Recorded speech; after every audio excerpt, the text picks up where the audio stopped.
Assalamualaikum warahmatullahi wabarakatuh. Selamat datang kembali di channel dakwah Islami.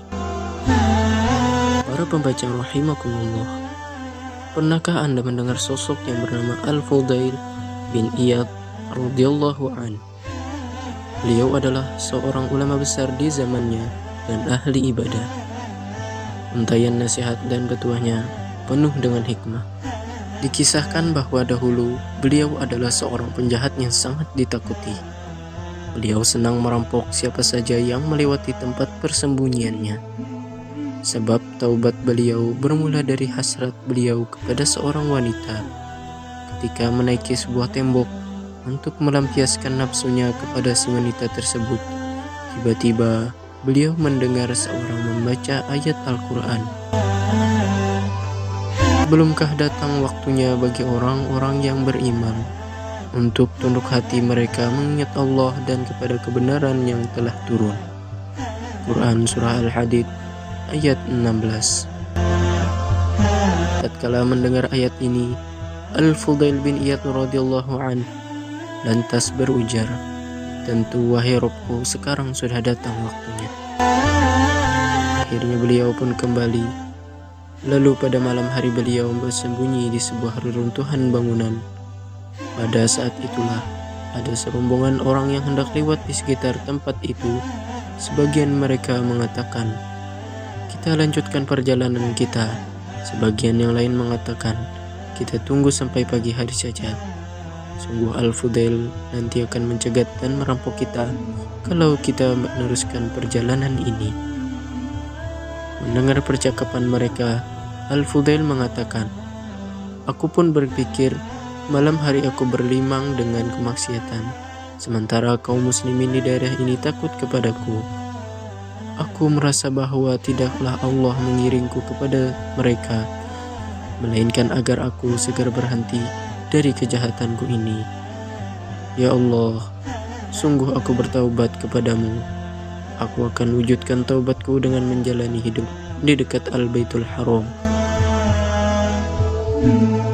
Obat yang terkandung dalam Al-Quran bersifat umum, baik obat penyakit hati maupun obat penyakit badan.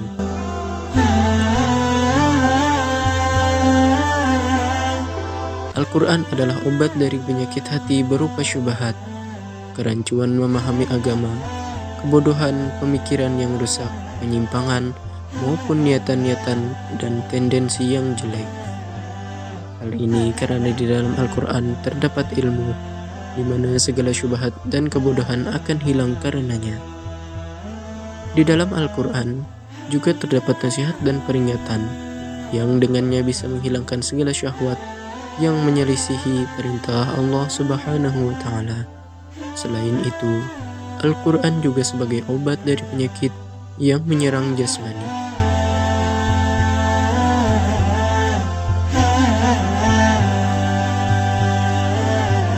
Al-Quran adalah sebagai rahmat.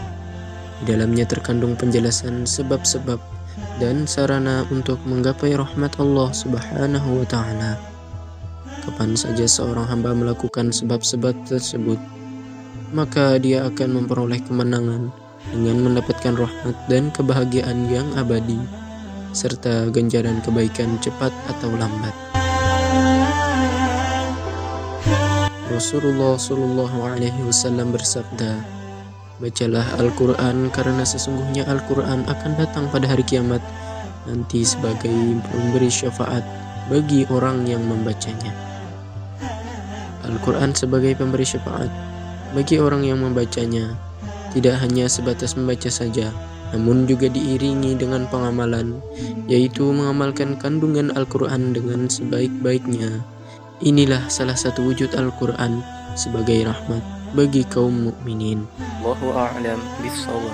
Semoga bermanfaat dan semoga menjadi renungan bagi kita untuk selalu membaca Al-Quran dan mengamalkan isinya di dalam kehidupan sehari-hari. Wabillahi taufiq wal hidayah. Wassalamualaikum warahmatullahi wabarakatuh.